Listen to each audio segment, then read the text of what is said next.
শীতের সন্ধ্যায় দারুণ কিছু বানানোর প্রস্তুতি চলছে। বাজার থেকে একদম টক টক লাল লাল পাকা পাকা টমেটো নিয়ে এসেছে।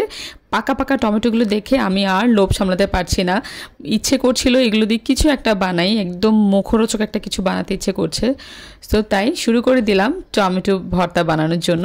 দেখতেই পেলেন প্রথমে একটু তেল ব্রাশ করে নিয়েছি। এখন এগুলোকে তো একটু পুড়িয়ে নিতে হবে, তাই না? তো পুরানোর জন্য যেটা করেছি, চুলায় বসিয়ে দিয়েছি। খুবই নরম ছিল, একদম পাকা টমেটো ছিল, যার কারণে বেশিক্ষণ লাগবে না এগুলো করতে, আর কি নরম হতে বেশিক্ষণ লাগবে না। তো সাথে দিয়ে দিলাম রসুন এবং কয়েকটা কাঁচামরিচ। কাঁচামরিচগুলো ভীষণ ঝাল ছিল, যার কারণে অল্পই দিয়েছি। এখন এগুলোকে একদম পুড়িয়ে এগুলো ছাই করে ফেলতে হবে। দুষ্টমি করেছি, ছাই না, এগুলোকে সামান্য পুড়ে নেব, যেহেতু এগুলো নরম ছিল, বেশিক্ষণ পুড়তেও হবে না। এই যে দেখতে পাচ্ছেন, জাস্ট চারিপাশে একটু সামান্য পুড়িয়ে নিলেই হবে। আর রসুন আর মরিচগুলো হচ্ছে একটু পুড়িয়ে নিচ্ছি।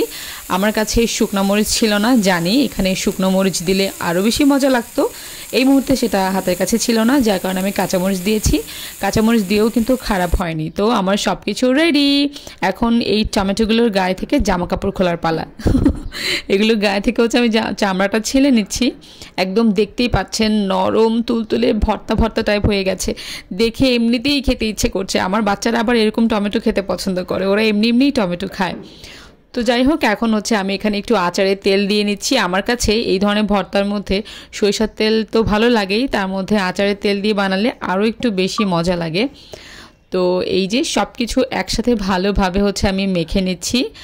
এখানে ধনেপাতা, পেঁয়াজ কুচি ভালো করে তেল দিয়ে মেখে নিয়েছি। এই যে পুড়ে রাখা হচ্ছে রসুন এবং মরিচগুলো, এগুলোকে একসাথে ভালোভাবে ভর্তা করে নিচ্ছি। মানে এমনভাবে কচলিয়ে নিচ্ছি যেন একদম এদের পেটের ভিতরে যা আছে সব বের হয়ে যায়।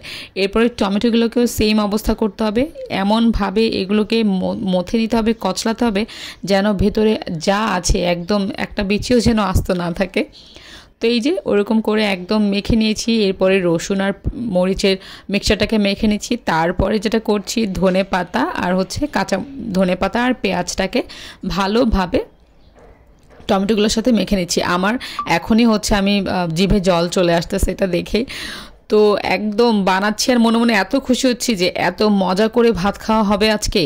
এই ভর্তা দিয়ে না 1 প্লেট না 2 প্লেট ভাত ইজিলি খেয়ে উঠে যাওয়া যায়। তো ফাইনালি আমার টমেটো ভর্তা রেডি। এরকম ঠান্ডা ঠান্ডা ওয়েদারে এরকম ঝাল ঝাল একটা চটপটা টাইপের টমেটো ভর্তা কে না খেতে পছন্দ করবে বলুন? দারুণ হয়েছে না? খুবই লোভনীয় লাগছে। আমি জানি এই ভিডিও দেখে অনেকেরই এটা বানাতে ইচ্ছে করবে, সো ঝটপট বানিয়ে নিন দারুণ মজাদার টমেটো ভর্তা। ভিডিও ভালো লাগলে লাইক, কমেন্ট, শেয়ার করে পাশে থাকবেন। ভালো থাকবেন সবাই।